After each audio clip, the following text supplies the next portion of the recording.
Okay, here we're looking at the option B, into provider. So how does the option B work? Well, we've got router 3 here, and it's connected to an external partner peer called P31. And at the moment we already have P31 configured. It's running external BGP. And what we're going to do is we're going to put iNet VPN unicast on that external BGP.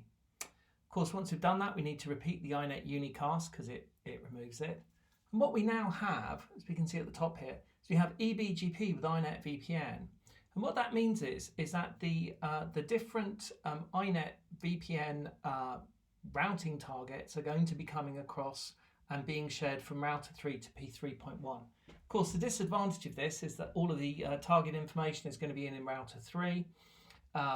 All the community information, and it's being shared with 3.1, which is obviously a partner, a competitor of some sort. So it's not as ideal as option C, where we have the extra labeled unicast in the middle of the outer label and the VPN label. However, it does do it.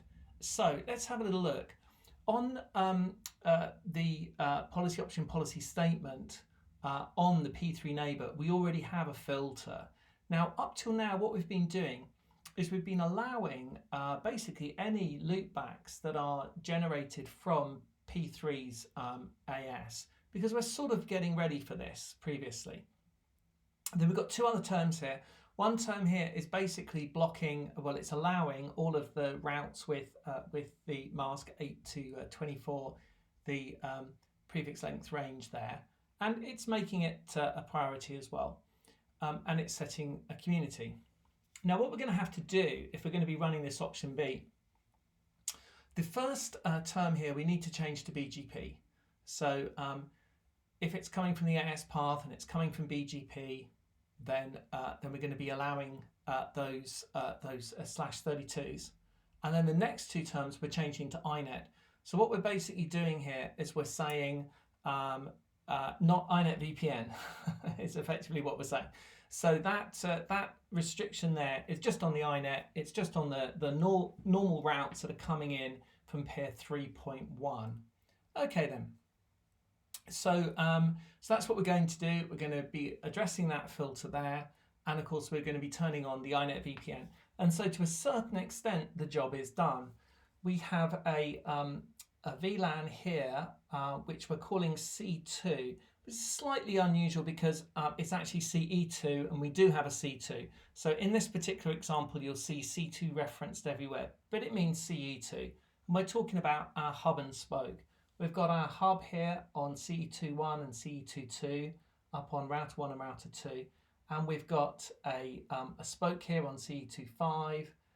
We've got spokes on CE23 and CE24, and we've played around quite a lot with getting the routes across the BGP and not causing loops. And now we've got this other spoke over here connected in some way to P3.1.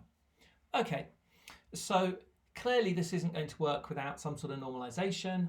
This is a remote AS. It's going to need some sort of normalization. But prior to this, we're not actually seeing any routes come through of any sort, and it turns out it's route target. Now, we've got the route target family on the route reflector. Of course, that's designed to restrict the targets that get sent out, and consequently, router 3 sees some targets coming in from 3.1. They're not normalized, but it's not advertising them out at all. So router 3 needs to begin to advertise those, and the way to do that is actually to run this command here: set protocols BGP group iBGP family route target advertise default. Now what router 3 is going to do is advertise a default up to the route reflector, and when it advertises that default, the route reflector then is going to say, okay, well, you're advertising a default to me, I'm going to send you everything, and the route target family won't be causing an issue. And of course, this was initially caused because the other target sites here don't know about this remote site, and so they're not requesting it from the route reflector. Okay, so let's have a look at the normalization. C2 VPN target import and C2 VPN target export are the two policies. Note, remember that is CE2, not C2. Okay, so set policy options, policy statement. There's the statement. From BGP, from community CE2 remote, delete CE2 remote, add CE2 spoke. And that's because all of the routes always go towards the spoke on the hub side. And then we accept it. And coming the other way, from community CE2 hub, because all the routes come from the hub, we're going to be deleting that community. So then community delete CE2 hub, then community add CE2 remote, and then accept it. And of course, that's going to be the export as we go towards P3.1. We're removing the hub, we're putting on the remote. As we come in from P3.1, on the import, we are going to be removing the remote and adding the spoke. So there we have it. It's option B. We're connecting up a remote side on P3.1. It's part of our hub and spoke. So our normalization is going to go, from the hub to the remote, from the remote to the spoke.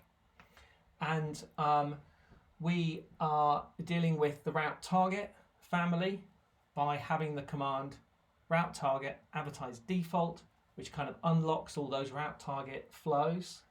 And we're running iNet VPN on the eBGP from router 3 to P3.1. And of course, the targets are landing on the eBGP point, which is a good way to do it, but not as good as option C.